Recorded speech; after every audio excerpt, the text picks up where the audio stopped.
My name is Sarah, and welcome to the Stampy Ranga Podcast. Normally, you don't see me on camera. Usually, I'm behind the scenes doing the editing and the last, finishing touches. But today, I want to introduce one of my best friends. We've been best friends for 15 years. We go back a long way. We first met in Wollongong many, many years ago. Actually, we were bonding over a scooter and a postie bike and our match Joe Rocket moto jackets. Well, what a fantastic start to a friendship. So this is Andy, and welcome to the podcast. And I will hand it over to Daniel and Nathan. Thank you. So let's start off with like how you guys met, and like you guys had unison straight off the bat, yourself and Sarah, and so you were wearing the same jacket together, and then all of a sudden it's like, hang on, where did you get that? Or where did you get that? That's my jacket, or this is my jacket. What happened there? Like, it was so I just parked, I think, and it was one morning, and I just parked my bike and noticed that Sarah had, like, it was a really similar jacket to mine, but hers was pale pink and mine was hot pink, and and I sort of went, oh, I love your jacket, or something, was or there like, any I sort love of your jealousy bike, or there? something. Was slightly. It was pure admiration. Yeah, it was. And we just got chatting and we just hit it off straight away. And then like we started sending emails to each other and like stupid shit through the internal mail. And then we sort of just had a really great relationship right from the get-go. So I think we recognized that we were kindred spirits. And a shared love of fashion and style and being a bit quirky and out there. Yeah, just a little bit. Just a From little bit. From what I can tell from you guys, I mean, that's like a good friendship start, that's for sure. I mean, like I can just talk to yourself there, Mr. Ranga, when like our only fashion concept when we were athletes in doing athletics together was a skin suit. We had the same skin suit together. That's right. Which was a very boring skin suit. What was it? Red and green. Red and green with the apple. Green is what it was, with an apple on the back. Yeah. And so, but we were little fashionistas. I remember we used to walk around athletics carnivals checking out everybody's shoes. Look at those shoes. Check those shoes out. You remember that? All they were looking at like us, Sarah. in our jumpsuits, basically. And they were like, Daggy. who are these guys? Just like us, checking out everyone's shoes. That's it. We were sneakerheads before there were sneakerheads. Yeah, there was jealousy as well. I mean, like it didn't really matter who won or lost. It just depended on who had the best sneakers on the day. Right. Live fast, die young, and a nice pair of sneakers. Yeah, no, Andy and I are opposites. We check out shoes and we criticize them. Yeah. And not to mention, not just shoes, but complete outfits. Oh yeah. And one of our favorite things was going into H&M and finding the most disgusting things and saying, oh, you should get this. Yeah. This would really suit you. So, just doing stupid shit like that. So was you're really employing funny. each other to wear the most ridiculous outfit. Yeah. And you go along. I mean, like, was this kind of the stepping stone into your profession these days? Like dressing up and just wearing all your best outfits that you have. And so maybe now you can tell us a little bit more about the outfits that you wear, perhaps. And why? And why? So the outfits that I tend to wear now are slightly different. They're quite over the top, I would think, because I'm a drag king. So I am into anything that sparkles and glitters, anything that I can rip off myself. What else? Anything that I can put dildos into, or glitter, or whatever. And the bigger the boot, the better. just so I can compete with some of the drag queens, because they're all pretty tall. Yeah, so I've got short man syndrome, unfortunately, at almost 6 foot tall. Yeah, This is a thing. Short man syndrome is a thing. Yeah. yeah, it is crazy. Like, I mean, like, I'd like to elaborate on, like, it depends on how big your boots are, but then you walk around with a 2-foot dildo in your pants as well. So I'm not sure how to balance that concept. Look, it's only 8 inches, so you know it's not that big. It's about average. What the Yeah. what, the shoes or Oh, the dildo.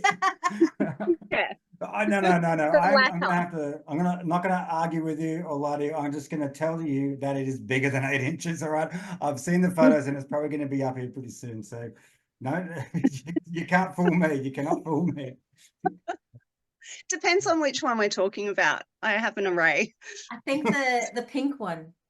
Is it the fuchsia one that you have? I've got a rainbow one. He's my main guy. Or there's my packer, which is something that trans men use to have something there. And that's the 8-inch one, and it's made of like silicone, so it's squishy like a real one. And you just pop it in your pants and it looks like the real deal. So yeah, that's the one that I can't perform without. That's the real deal. Like, yeah. I've given him names. all right. So His name's Terrence Peterson. Was it again? Karen Peterson? Terrence. Yeah. Terrence. Fabulous. Terrence Peterson. Here's Andy Clymaxx with Terrence coming onto the stage now. How did you get started in being a drag king, Andy? How does one do this? Yeah, that's a really good question. So I guess it was coming up to 2 years ago now. I think I've graduated now from not being a baby king anymore. But 2 years ago, whoa. What's this terminology? I'm a heterosexual white man. I have no idea any of this. Is there an initiation period that you're not telling us about here? Question. A cis-het white man. I'm a baby king. Baby king. A baby king. So you have baby kings and queens and things. So basically it's anyone who's doing drag that has only just started out. So I think probably maybe a year and a half, you sort of stop being a baby. Well, baby whatever. You earn the stripes. Yeah, you grow up a bit. Yeah, so that's kind of what that is. And when I say a toddler king and then a adolescent king. Not quite, no. It's just baby king and then king. Yeah. But you notice that I use the term thing as well. So we've got drag kings, drag queens, and drag things. So drag things are performers who are neither king or queen. They could be both genders at the same time. They could be a monster. They could be an alien. You don't know what they are.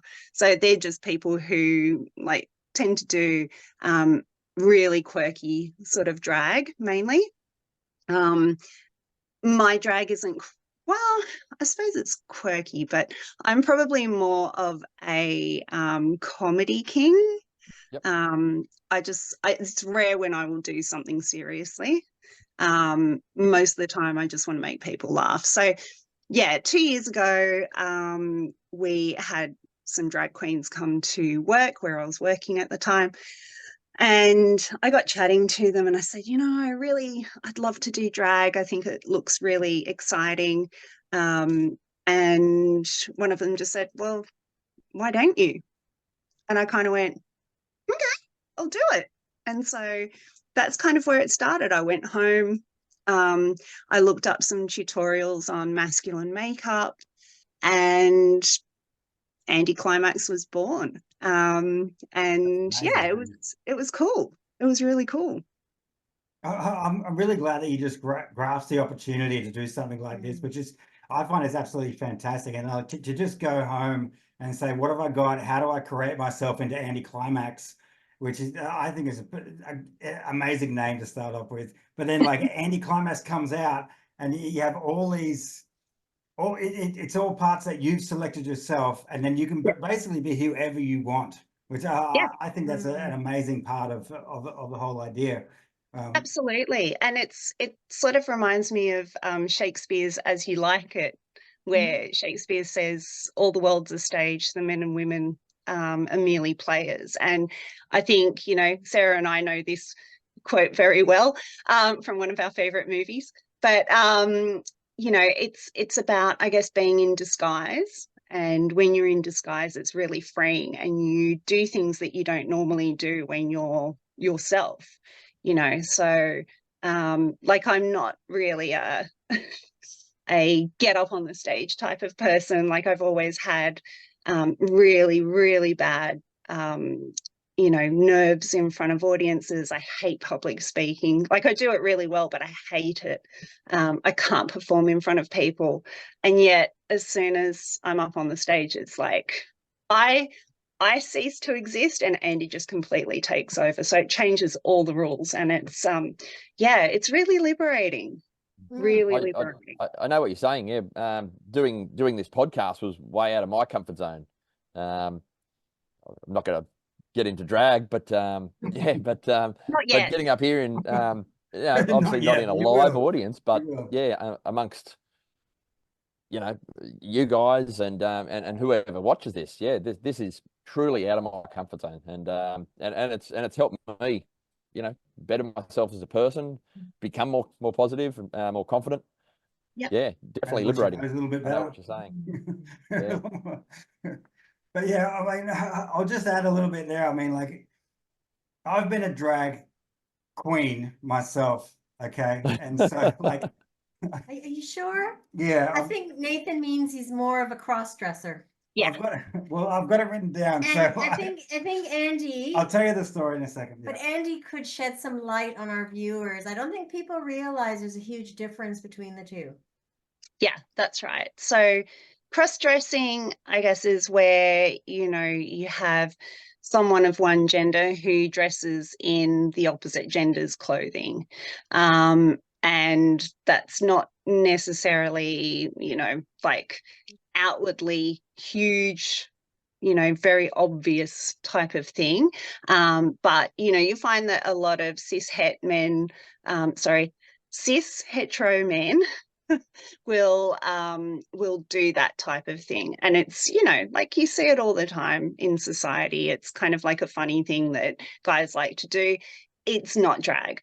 Drag is an art form. It is something that people put hours and hours and hours of work into. It's about performing. It's about, you know, the art of makeup, you know, learning songs, piecing things together. When I do songs, I often chop them up and add things in and make them all like really stupid. And, you know, that's, yeah, and that's drag. That's drag. So yeah, it is really, really different to cross-dressing. And like you know, I wear a lot of guys' clothes, just anyway. So I guess I'm cross-dressing, but that doesn't mean that I'm doing drag, because I'm not. Does that make sense? Yeah. This time last year, I went to a wedding. It was my wife and I's first lesbian wedding that we've been to, and it was up in Brisbane. And the after party ended up at a gay club, and we ended up going there. And I don't know about this. I'm not going in here. And they dragged us in. We had a great time. It was a great place to go. Honestly, I had a great time. Everyone there was just there for a good time. But I remember just turning around and just going, and there was these 2 7-foot drag queens behind me, dressed up, and these dudes were like bodybuilders. They were huge, and I'm just like, oh crap!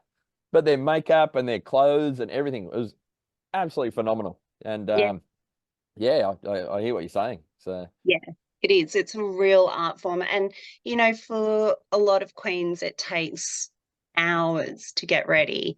You know, I think it usually takes longer for queens to get ready than it does for us kings, because they're trying to take away a lot of texture from their faces, whereas we don't have any, being, you know, AFAB people, which is assigned female at birth. Okay. I'm going to be speaking in a few acronyms, so just pull me up if I let one slip and don't explain it. I'll just sit here and wonder. Like, Gotcha. Can you tell I spent time working in? Is it in the dictionary these days? Is it in the dictionary? Love an acronym. No, there would be a dictionary with all those different terms. And I hope that Andy eventually gets into how, if this is an insight into the massive community. Yeah, it's because not only, you don't only have your own lingo, but it's far more than that. It's incredible.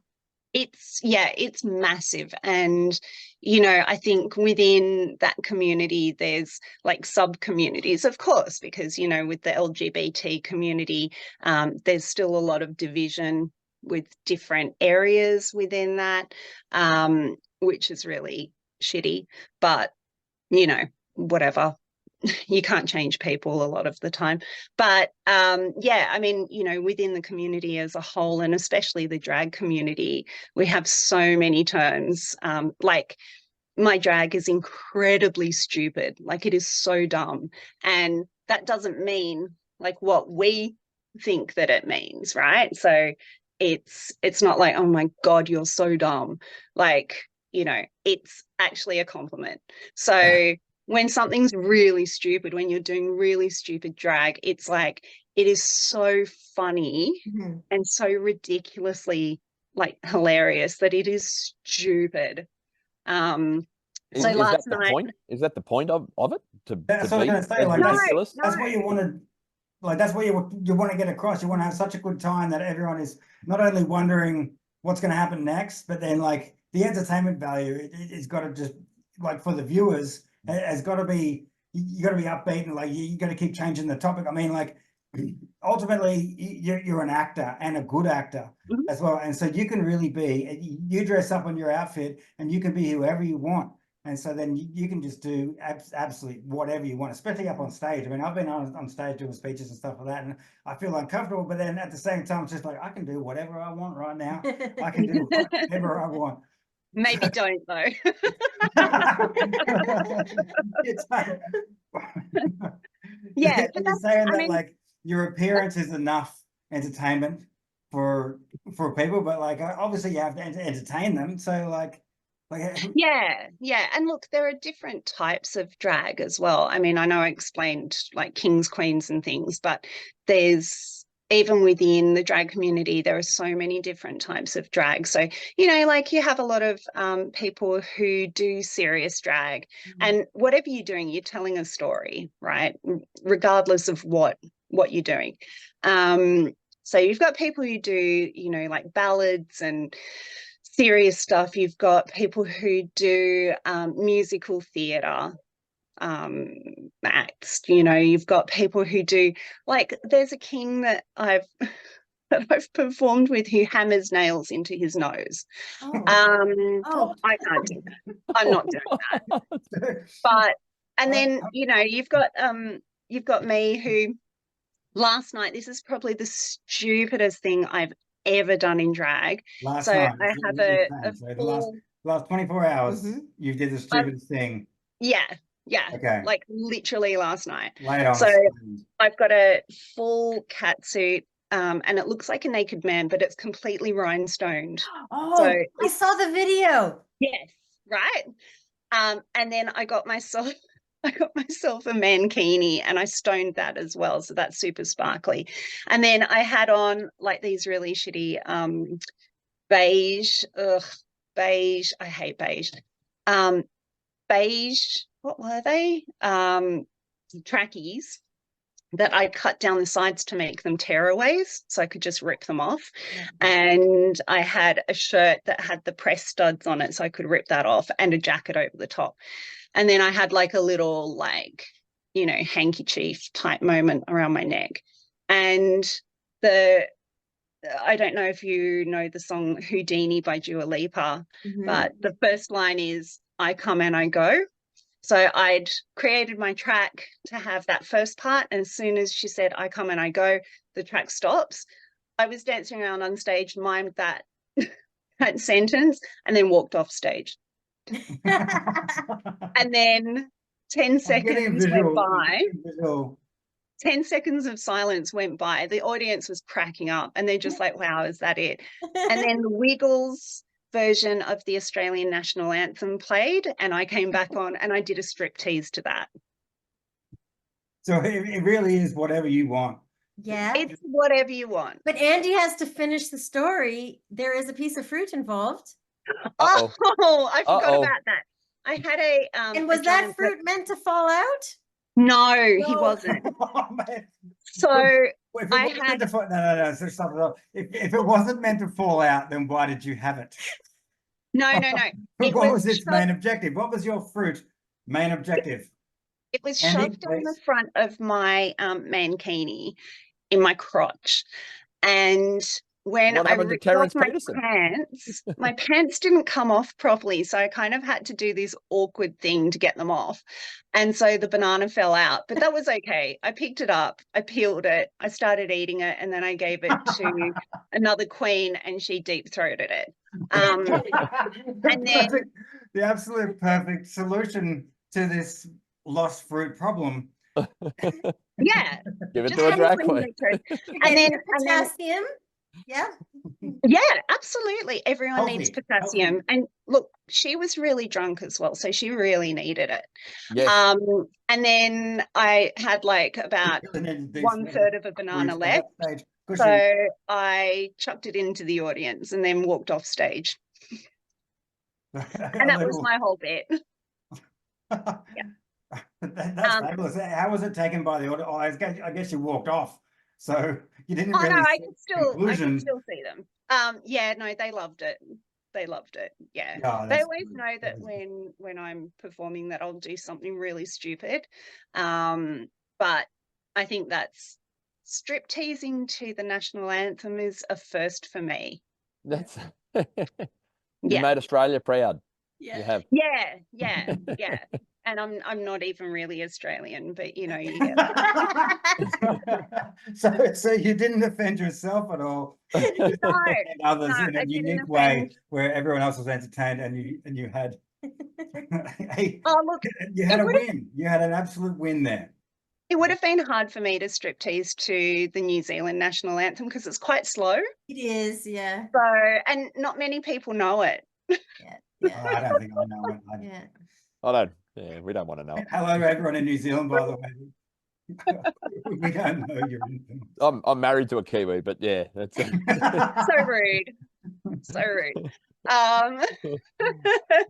But yeah, no, I wanted to do something really dumb because I wasn't being paid for this one. So I thought, you know what, I'm just going to have fun with it and do something that I've been wanting to do for ages that, you know, I haven't tested on an audience yet. And yeah, but I mean, look, my drag son, he did probably one of the most stupid things that I've ever seen, where I held a show, my first show in February, and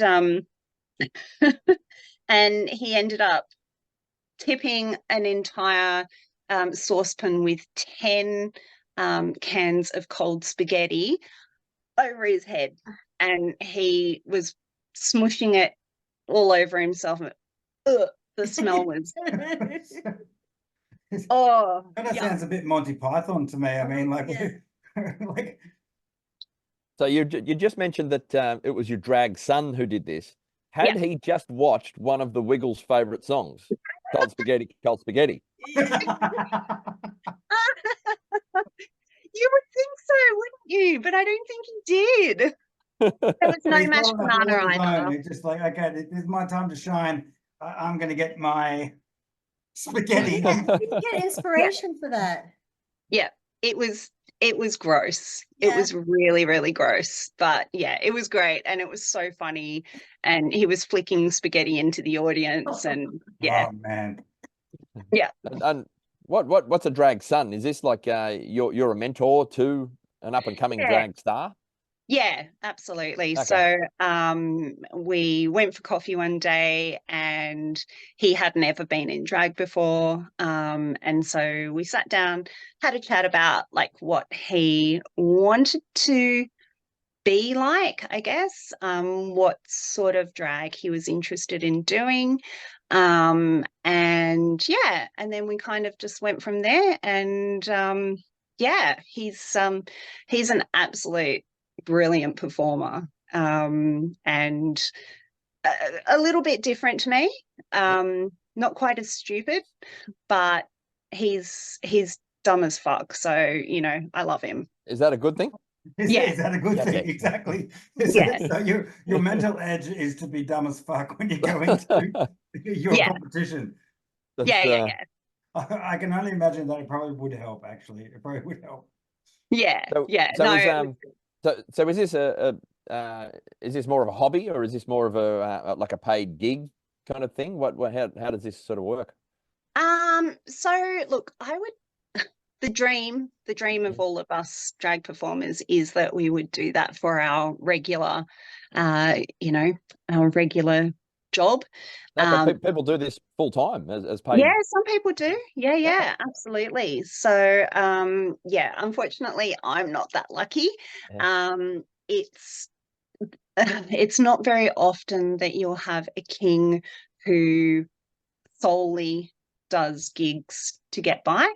And I think, kings on the whole are really up against it, because queens, we get so many people coming up to us and going, "Oh, a drag king? What's that?" It's like, well, you know what a queen is, so doesn't it make sense? Yeah. Like, So basically, hello. the gender roles are reversed when it comes to Well, are they reversed, Daniel? when it comes I mean, like the equality, gender equality. This suppose it's reversed Well- in the drag world.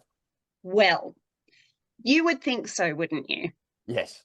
You would think so. No. I'm If anything, a lot of the time the misogyny is just as bad against us kings, which is really, it's a mind fuck, because you've got men dressed as women who are treating women dressed as men like women. I'm out. And Yeah. it's kind of like, what? So you'll find that like a lot of you're in, Daniel. You're in. You're a lot of us kings don't get booked as much as queens.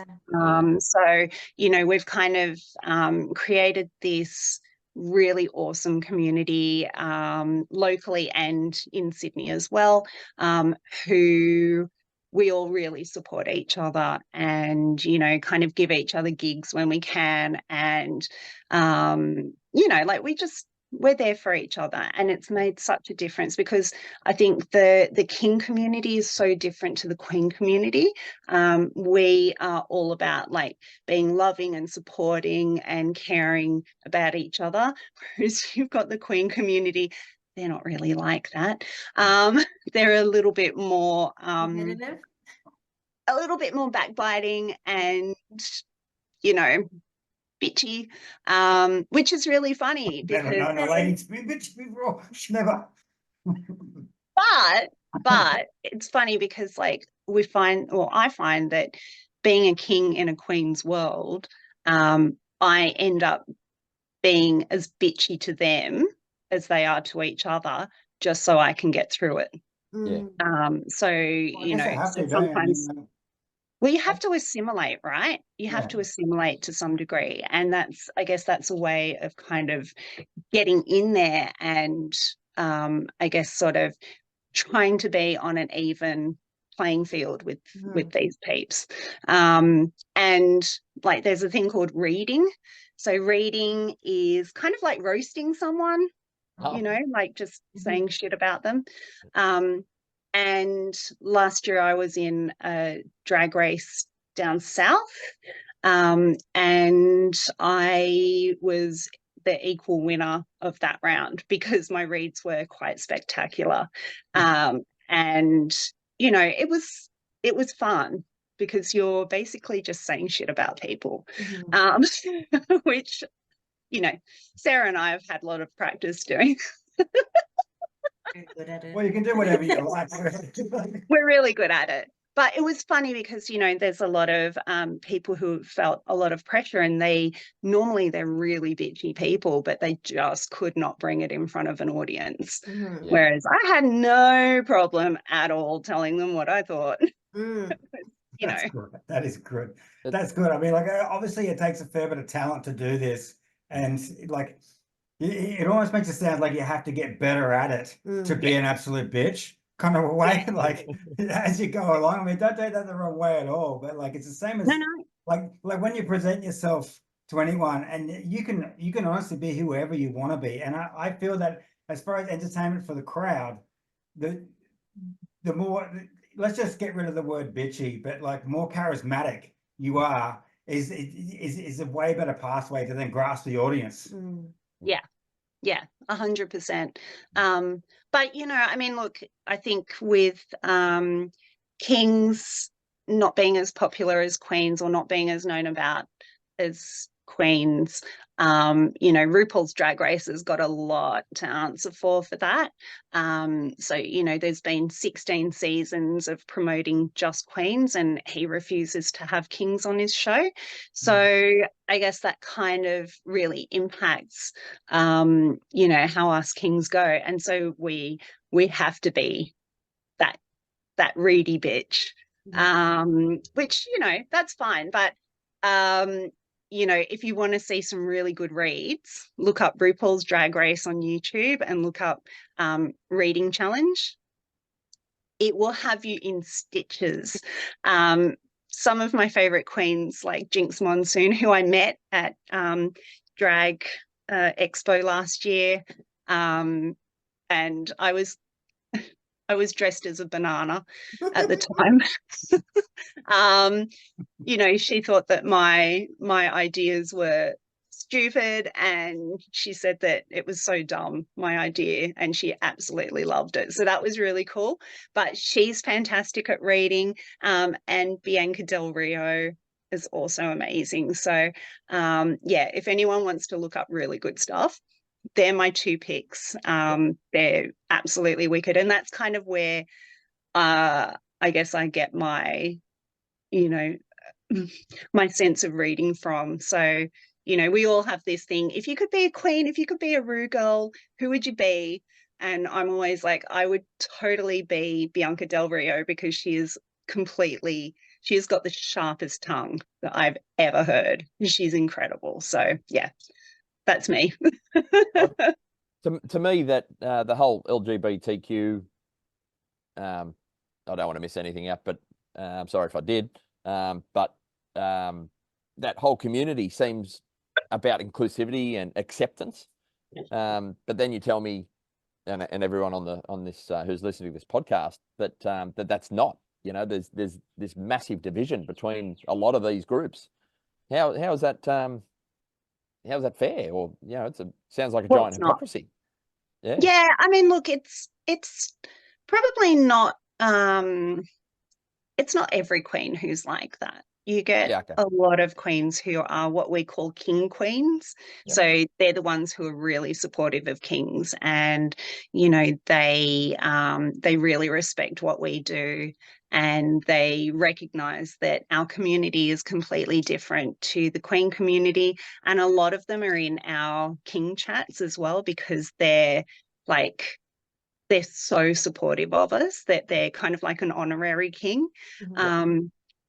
But, you know, look, it's kind of that saying, you know, one bad apple to spoil the bunch. Yeah. So I guess in regular, you know, heterosexual circles, there's the bitch and the people that get along as well. So that's it. I mean, like, at the end of the day as well, I mean, like, you're a performer and an actor and a personality, and so you're always going to have those conflicts as you go along. I mean, like, even like I have a majorly sporting background, and you still get that sort of thing even when you're on the same team, you know, like when there's all this, like, backstabbing, I think is a very rude way to put it, but like there's this competitive rivalry between everyone, And like the way you guys actually have like so much fun with it, I find is just not only totally entertaining, but like very interesting on how you all work together, because at the end of the day, you all have an ultimate goal, and it's to be the best drag out there possible. And like, of course, there's going to be nits and nats along the way, but it's just,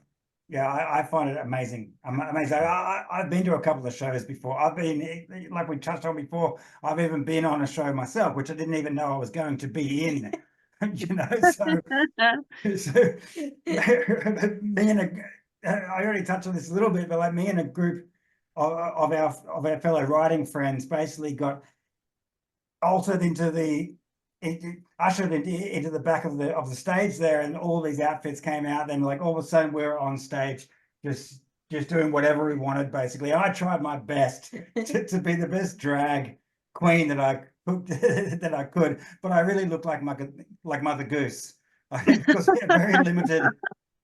You look good then, Nathan. I had like a hat like this, and I stood there like in a vest. Like I really didn't know what to do. Video? There's a photo somewhere. We might try and find it. Oh, we Was it need the that one that photo. was put in the Yeah, we do. magazine? Yeah, it's Ah, in a magazine. I know the So, one. Yeah. I can fish that out. Pics or it didn't happen. Exactly. so it was the best night I'd ever had. You know, like when you're traveling around racing, like I was, like it just broke the ice so well. I mean, like the guys and girls that were on stage with me were my competitors. You know, and like not only competitors on the track, but like competitors even in day-to-day life, you know, because we all travel together and that sort of thing. And like some people, you know, have little quirks here and there, but it just broke the ice with everyone. And all of a sudden we're dressing up in all these crazy outfits. And we had a great time. We had an absolute great time. I love that. And I like that I found it interesting that you said, you know, you're doing the best drag that you can do when you're on stage. And I think that's an interesting observation because, you know, we have this saying within the drag community that all drag is valid. So, you know, you can get up there and not be the best performer at all. But we still will support someone 100% because they're getting up there, they're doing what they're doing. And we know that it's really hard to do that, whether it's, you know, their first time or their 50th time, or, you know, their look or their behavior is very different to, you know, our own or what we expect to see. So, you know, not everyone gets every drag performance, which is fine. That's okay. But I think I get the concept there. Like you're a banana. Okay. Yeah, but look, you know, all drag is valid. So, you know, if someone starts putting down someone's drag, then that's kind of like a really big no-no in the community. So, you know, because it takes a lot of balls to and ovaries to get up there and do it. Yeah. Takes a lot of fruit to make a salad. Yes, it does. Yeah, it is. Well, may I remind Andy? Andy knows that I was in a professional drag show once. It was a very short-lived career. We were this was the second time. I've heard about this, but I don't know the story. Was this I can't remember if it was the first or second time I went to see the musical Priscilla, Queen of the Desert. And we went with two other friends to Sydney. And we had my daughter. Yeah, we had really good seats almost at the front and on the side. And there's a number halfway through where they pull people up on stage to dance with some very fit, very nice looking men. And they were dressed as men at this point, weren't they? Because it was Thank God I'm a Country Boy. So they were in overalls. And I got pulled up on stage in my pink glitter platform shoes. And I had to dance with this drag queen. And he was rock. Oh yeah. Yes, I don't mind that at all. So yes, it was there you go. Yeah. This was last week, by the way. We've been together for quite a while now, but this is the first time I've heard this. I know. All four of us got pulled up that day. That's right, we did. Yeah, because remember I was pregnant. That's and right. yeah, and so my Doesn't daughter change the is story much at all. famous. Oh, it didn't stop us from going up. Oh, hell no. Oh my God, we had the best time. That was so much fun. And I mean, look, I absolutely adore Priscilla. It is honestly one of my all-time favorite movies. Same. And I'm just waiting for it to come back to bloody Netflix so I can binge it over and over and over. Agreed. Oh, We did you need see to they're see- making a second one? Yes, I did. And I mean, if they don't say, a cock and a frock on a rock, I'm going to be very disappointed. Right. And if they don't have any drag kings, I'm going to be pissed. Absolutely. They need to. But speaking of Priscilla and drag kings and stuff, so there's also he's probably the most famous drag king in Australia, and I've been performing with him a little bit. His name's Sexy Galxy. So if anyone out there wants to see an awesome we'll have to write that drag down. king, Sexy Galxy, he's the man. Follow him on Insta. Chuck him a like and a subscribe. Yeah, so he's been doing it for, like 30 odd years. Oh, wow. Yeah, and he has kind of paved the way for all of us kings because he started doing it when there were no other kings or very little kings around. So, to all of our older drag king community members, we've really got a lot to thank them for. And, I think we've been really, really lucky that, he's done all of the groundwork for us. And he's an absolute professional. So if you have a look on my Instagram, you'll see that there's a few photos of him and I performing together. And honestly, it's been some of the highlights of my drag career has been performing with him. And yeah, he's just, he's incredible. He's really incredible. And I think he thinks that I'm a little bit. Performed the Prince song with? Yes. Ah, fabulous. Yeah. I saw Yeah, that yeah. video. Yeah. I need to see this video. Yeah. It's pretty good. It's pretty good. Yeah. And then that was at the Imperial at Sydney. And so the Imperial has always been a big thing for me to do a performance at because that is the pub where the bus left in Priscilla. That's right. Oh, So for me, it's a really big thing to have performed at the Imperial or the Impy as we call it. And yeah, so It's like your that was like, pilgrimage.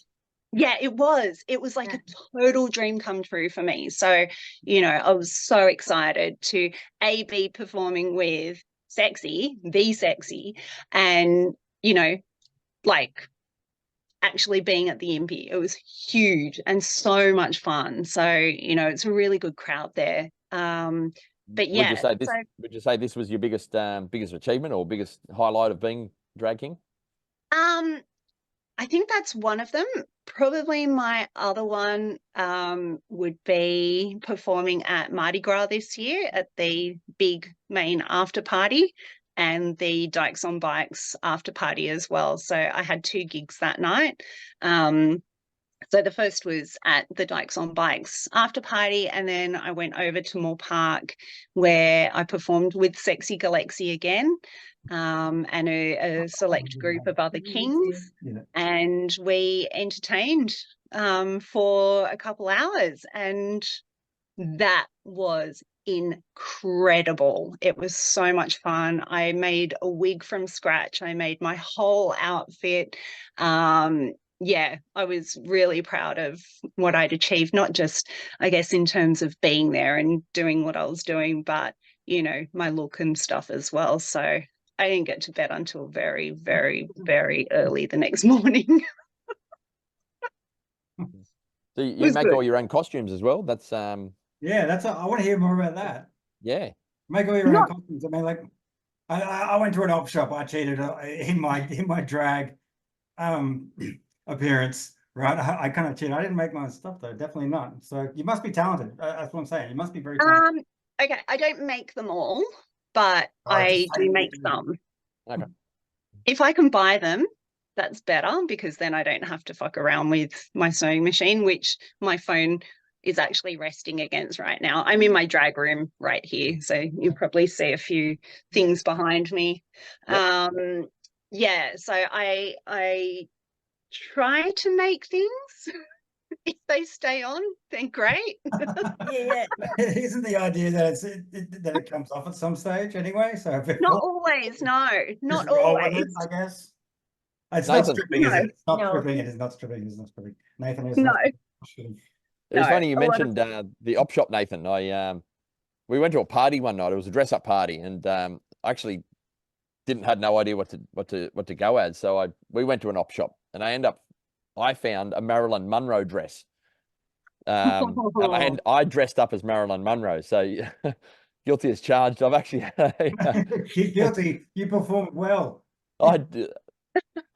Look, here's the photo right here. Yeah. But, Do you have that photo? You'll have to send it to me. I do have that photo. Oh, I'll put it up. Yeah. Great. And, a friend of mine was Daniel. a friend of mine loves boobs, and to get the boobs, I just put balloons in there. Yeah.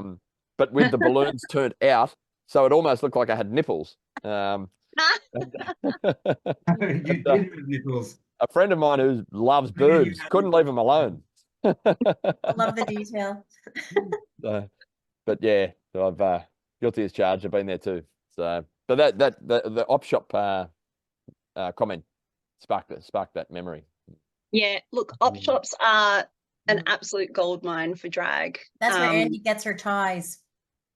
Oh my gosh, yes. So I made an entire outfit out of ties and an old suit from the op shop. Yeah, that was oh gosh, about 2 or 3 months worth of work with sewing machine and some very stinky, very probably carcinogenic glue. I don't know. Yeah, whatever. Oh, Did you read the label? It's just like look, sticking on future there. Andy can care about that. That's nothing. Yeah, so yeah, that was a bit of a feat of, oh God, creativity and engineering, I think. And I'm no engineer, so I don't know how I pulled it off. Yeah, but it's good. Like I enjoy sort of, you know, customizing things and making things from scratch. And, you know, I've drafted a few patterns. And the interesting thing is too, like I've bought countless patterns from Spotlight and just haven't used them. But the ones that I have used, I'm never that happy with how they turn out because I don't know, I've got ADHD, so I probably don't read the instructions. I don't know. So you read them like this. no, I've got a better look, idea than that. You've read it and it's already left your head as right you read now. Yeah. These are instructions. I literally have them here and they're over there and I don't even look at them. I'm just like, I'm sure this goes like that. And then, you know, because I don't have the patience to do it properly, it always ends up really shit. So the patterns that I end up drafting myself always end up better because I'm doing it to my own measurements. And because I'm quite tall, I'm taller than the average person that those patterns that you buy are based on. Yeah, I think that could be why they tend to work out a little bit better. But if you guys want to know how to make traps, I'm your guy. Yeah. You mentioned you've got ADHD. My son's actually diagnosed with ADHD and autism. Do you think neurodivergence has a role in who you are as Andy? Probably. So I've got severe ADHD and mild autism. Yep. And yeah, I mean, look, you know, I think it's part of me. It doesn't define who I am, but it certainly gives me certain traits, like mess. And you know, but yeah, I think, you know, the interesting thing about you know, the LGBTQIA plus community is that I think it's more than this, but anyway, according to stats, 40% of that community is neurodivergent. So Okay. that's a massive, Yeah. massive swag of people when you think about it. And quite honestly, with all of the drag people I know and all of the queer people I know, I honestly think that number's higher. Because I wasn't going to mention that straight away, but like 40%, I mean, that's realistically, that's a low number. Yeah. No? Yeah, Ultimately, I mean, anything less than half, I describe as being a low number. But that's why it would make yeah. sense if it is higher than that. yeah, exactly. I think That's what I'm trying to say. Yeah. I think it's because, you know, a lot of the time these things haven't been recognized previously as much as, you know, like your physical ailments and things like, you know, mental health issues, like, you know, personality disorders, etc. But yeah, I think, you know, with the discovery of ADHD in women, being diagnosed later in life. So I was only diagnosed, I think, about 3 years ago now. You know, I think that's starting to pick the numbers up now. And I think too, because there's different categories of ADHD. So, you know, you've got your inattentive, hyperactive, and combination. I'm combination. Yay. It's not as much fun as it sounds. I'll tell you that right now. It's not. But yeah, it's like it's kind of, it's really interesting that, you know, it's all starting to be, I guess, taken more seriously. ADHD gets joked about so much, which is really quite offensive. You know, I find it quite offensive, saying that, oh, it's the I can't concentrate disease, Yeah. or whatever. It's like, no, it's not that, you know, it's crippling anxiety. It's not being able to, you know, keep anything clean. I can't be organized. I can't keep Focus, on concentrate. time. Yeah, it's like a whole heap of things. Like I haven't slept for the last 10 months. So that's fun. You know, there's a lot of stuff that comes with ADHD that, you know, I don't think people realize. And that a lot of that's reflected in the LGBT community as well. So, you know, already that's a community who are, I guess, have higher instances of suicide and everything else.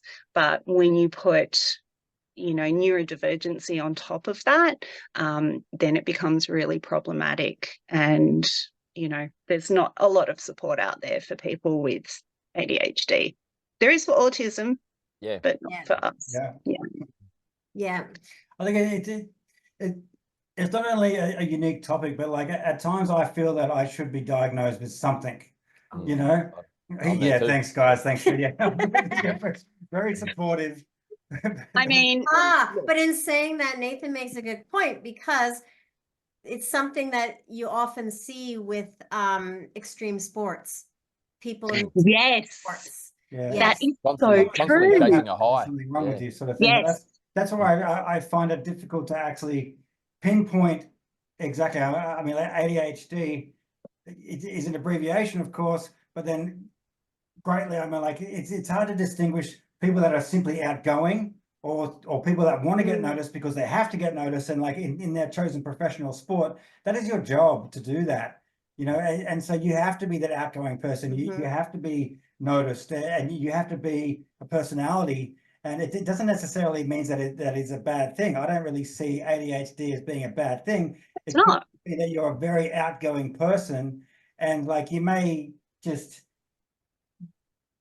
like you just want to get noticed, basically. And that is not only in sport, but like say in the office, you know, where like you want to be noticed, like do you perform better, and then like networking along the way, then you have to be the outgoing person. So that's just what I see it as. Ironically, Andy is the opposite. Andy's quite introvert, but comes across as being extremely extrovert. But after Andy is extrovert for so long, you basically have to hide away for like a day to recharge. Yes. And that's 100%. very common with a lot of neurodivergent people. Yes.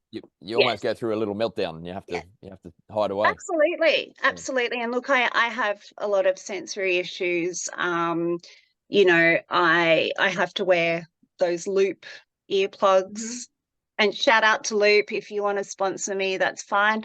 And but us. yeah, And us. yeah, sponsor all of us. But loops have been really good because it sort of helps with the sort of oral sensitivity. But yeah, it's hard too because, you know, with a lot of ADHD people and neurodivergent people, we mask like nothing else to try and fit in to, you know, normal society. But, you know, you need to remember too that not everyone who has ADHD is extroverted. Like I know quite a few ADHDers who are introverted, and I'm actually what's now classified as an ambivert, where I'm a bit of both. Yeah. A bit of both. That's a bit exciting. Yeah, so, you know, like it's more about just trying to fit in and how exhausting that is. And, you know, I see a psychiatrist to get my ADHD meds, and you know, I said to him, look, you know, I've been masking heaps lately and blah blah blah, and he's like, yeah, no wonder you're exhausted.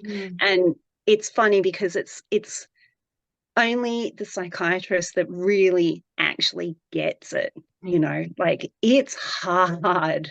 It's like pretending to be part of the royal family when you've grown up in bloody Bellambi, West Sydney. you know, like, you know, and you're having to do this like your whole life. You're having to pretend you're something that you are totally not to try and fit in. And it's tiring. It is really, really emotionally, physically, spiritually exhausting. It is just one of the worst things. But, you know, we all do it. And it's so that we can pass, you know, which is, it's not fair. No one should have to feel like that, but we do. Not at all. I mean, like, I think the main thing that we need to remember is that, like, when your heart and soul is into something and you really have determination, that is what drives not only yourself on, but other people as well. And so, like, you're following a passion here, which Andy does have and portrays up on stage like that. And that is really ultimately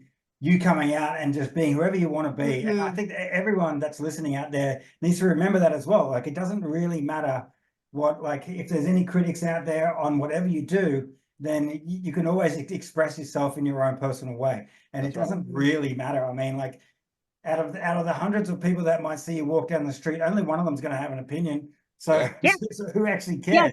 You know, so you absolutely. Just, as long as you're out there and following your passion, then you can always continue and boost yourself up in that way. We had a guest. Oh, sorry, we had a guest the other week, Dwayne. You know, and he was a tattooist. People express themselves through tattoo. You know, there's so many different ways to express yourself, isn't there? Absolutely. And, you know, I mean, I love tattoos as well. And that's, you know, I've got quite a nice collection now. Including matchy ones. We have matchy ones. Yeah, matchy. I love it so much. I get asked about it all the time. Especially the FTP on it. Yes.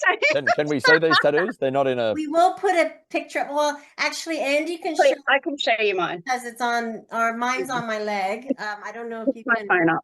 Wait. So that's it there. There we go. There it is. Yep. So we are both obsessed with tea. Yes. We have a shared love for tea, so that's hence the teacup and some of our favorite colors in there. We're both very colorful. But the FTP is an inside joke that we can't even explain to you how it started. We can't. We don't remember. Can't. But no. for some reason. What does it stand for? What does it stand for? Police. Yeah. But we used to high kick each other in the hallway and go, you know, FTP. But we don't remember why. I mean, like, for viewers out there, the police play a very important role there, but it's okay to have your opinions sometimes. I mean, like, but also when we were shopping, we'd be high kicking when we were shopping too. Story each time. That's what it is. This is how weird we are. We're so weird. Do you remember when like I picked something off the rack and go, Oh just yeah, that's ignore- shopping. We do a lot of shopping together, and we like the same stores, but we don't always like the same stuff, which is fantastic. So we're not copying each other. Like our styles are similar, but different enough, and they complement each other. So it's fantastic. We can go to the same shops. But Andy has a habit of picking stuff up, laughing at it, and then instead of putting it back properly, it gets thrown. So apologies to underneath things. So apologies to anyone who works in a store that we've been to. We don't mean to It create. gives them something to do. Apologizing in advance. We're just being stupid and we're laughing our heads off. So at least, be happy that we're, especially whenever because Andy and I have, our second children are the same age. So we were pregnant at the same time and then sleep deprived at the same time. Oh yeah. And although I was living in Asia at the time, but came back to Australia to visit frequently, so we'd go out. So we were even worse, I think, when we were sleep deprived and being really so bad. It saved us. Bad. It really did. It really did. Yeah, that made us feel kind of normal. Well, whatever our normal is. Yeah, Totally normal. Totally normal. Totally normal. Totally Nothing normal. to see here. yeah, normal. It's funny you said. I've heard of you two and the things that you do together. Yeah, I was going to say you said you guys had a mutual love of tea. Nathan and I had a mutual love of OP rum. Really? Yeah. Remember, it wasn't a love. It was a beverage that was not explained to us when we purchased it. It wasn't explained to us correctly by the gentleman who was the barkeep. Yep. Yeah, the barkeep is like, all he said was like, "Are you sure you guys want to do this?" It wasn't really a very good indication of what was going on. And of course, that makes you want to do it more. Yeah, because that's right. You're so smart when you get together. We're smart. We're very smart. Do you remember the purple rim on the top of that can? Yeah, that did something to your mind. That purple. Yeah. And like we might make this very, very public out there. Be very careful when you guys and girls go out there and drink with you and your boys and girls. No matter what sort of situation you're in, be very careful of one another. Look after one another and don't do anything dumb. I mean, like we did talk about these things, but there is a serious side to this whole podcast, and it is really taking care of your friends and like whatever situation you guys are in. I mean, like we're talking about like Andy here, who is a very talented and outgoing person in her own respect. And when you go out and you perform like you do, then yeah, there's always going to be challenges along the way, and it's just look after each other, guys and girls out there, definitely. Yeah. Absolutely. And I think on that, there are rules around everything, but obviously, when you've got your performers, they're not public property. You don't touch them, you don't grab them, none of that sort of stuff. And I mean, you wouldn't do that to some random person on the street, so why would you do it to your performers? That's it. And yeah, I think at the end of the day, we should all just be treating each other with respect and kindness, instead of being absolute cunts. So sorry. There, but you're exactly right. It is important to say that, because I don't know why you see it all the time with major celebrities that people, it's almost like people think that they own a piece of them, or they have every right to be involved in their public, like in their personal life. And I mean, even with Nathan, it's a constant thing that I've had to adjust to since we're going on almost 3 years together. And because, Nathan is very famous in the mountain bike community, and it's incredible, even though he's been retired for many years now from semi-retired from professional racing. Everyone's semi-retired. He's still very much in the spotlight, and it's incredible. People still assume things about him that are so untrue, and I want to scream to the rooftops that you're wrong, that's not how it is. But then Nathan has to remind me, he's like, There's no point. You know, It you just doesn't really have matter, to man. ignore it, It's- you know? Yeah. It doesn't bother me. You got to remember, like, Because you're when you used are, to it, but you know, you're used to it. yeah, I'm used to it. I mean, like when you are in the spotlight like that, you got to remember, it's also the same, Andy, like when you're entertaining, I'm like, people are going to remember you for that hour that you're on stage. Yeah. They don't actually know exactly your entire life story. And so, like, a lot of people out there that do get on camera for the first time and all that stuff, you need to really command yourself when you are saying being interviewed for any different reason. Like, really command yourself and say what you want to say, not what you were asked. That's what you need to remember. Yeah, absolutely. Absolutely. And yeah, I mean, you know, it's nice to be well known and well liked and everything. But, you know, on the flip side, there's also the people that are the complete opposite. And, you know, I think you have to just remember that, look, everyone has a right to their own opinion, but what you do with it is up to you. And whether you decide to listen to it or take heed, that's up to you. I don't recommend anyone listening to negative shit from other people who don't know what they're talking about, because we're doing what we love to do, right? And it's making us happy. And if anyone else is unhappy about it or jealous or whatever, that's on them. That's nothing to do You're not with us. hurting anyone. No, exactly. Well, Just maybe having- the national anthem. I might be hurting the national anthem, but you know, I mean, look, it's the Wiggles. That's Come it. on. They can make money off it. Why can't you? Exactly. Well, no, I didn't make any money last Oh yeah, night. this It was the free, the one you tried out. Oh, who knows? It might have a future in a paid That's gig. it. I mean, maybe. I don't know if I could do that again. It was terrible. So Andy, we usually do this with our guests. At the end, we have 3 questions that we'd like your honest opinion on. Okay. The first is your favorite Metallica song. Ooh. Oh man, that's really hard. Yeah, it is. Oh geez. Look, Don't worry, I failed this one. oh, I think I'm gonna have to go There's one. no failure with it, really, but That is my favorite song. Which one, sorry? Yes. You One. rock. Yeah. You rock. one. Nice, good choice. Yeah. Second of all, Nathan, do you want to ask this one? Oh, Cooking steak. Oh, okay, right. Okay, this is not only the most crucial question of this podcast. This Okay, when you're determines cooking your. a steak, do you flip once or multiple times? Andy? Once. yes. That is the correct answer. That is the correct answer right there. You flip once or you flip off Fuck somewhere off. else. I'm going to say it. I'm See? saying it. Fuck off. A medium rare. Nothing past medium rare. It can be slightly under. That's Agree. fine. Good choice. Good Yeah. choice. Yeah. Otherwise, But- you're eating leather. Yeah, like you get the guy or girl there, he's at the barbecue and he just starts flipping like this, and it's just like, No. Mate, It's like you my need to dad. go. you're watching this. Hold I'm it. sorry, but there's a taxi out the front for you, sir. Mate, the Uber is waiting for you right now. Yeah. No, Yeah. seriously, what are you guys going to do if you have a guest on that's a vegetarian?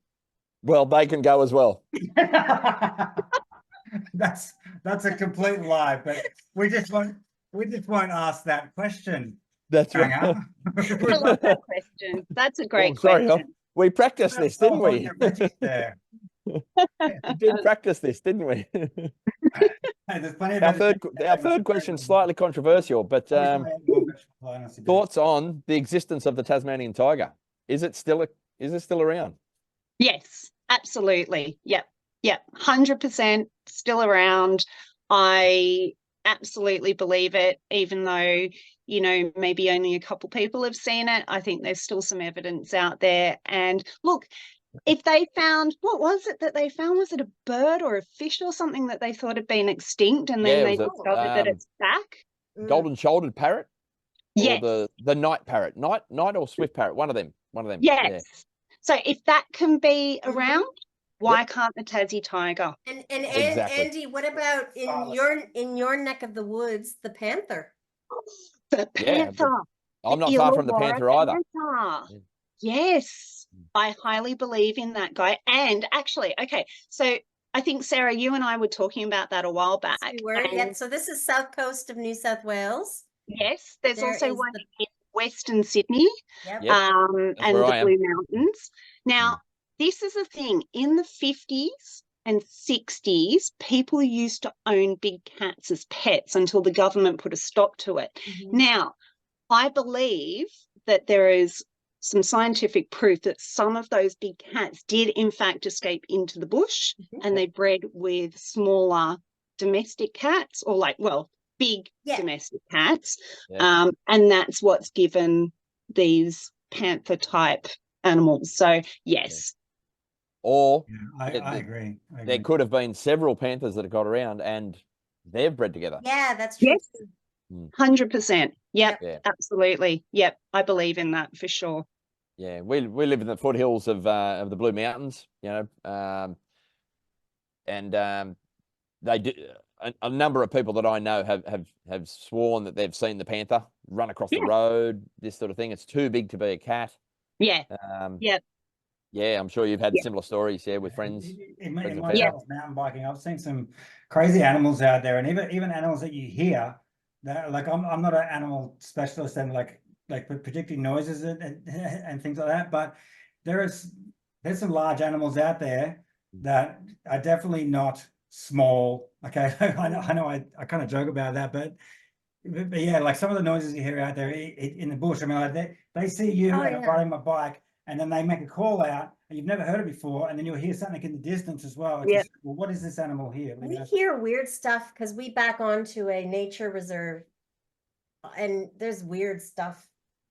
Oh yeah. But although Nathan, you've been mauled quite a bit in Western Canada from cougars, haven't you? Yeah. Gee. Wow. Cougars. Her name's Sarah McMillan. Mhm.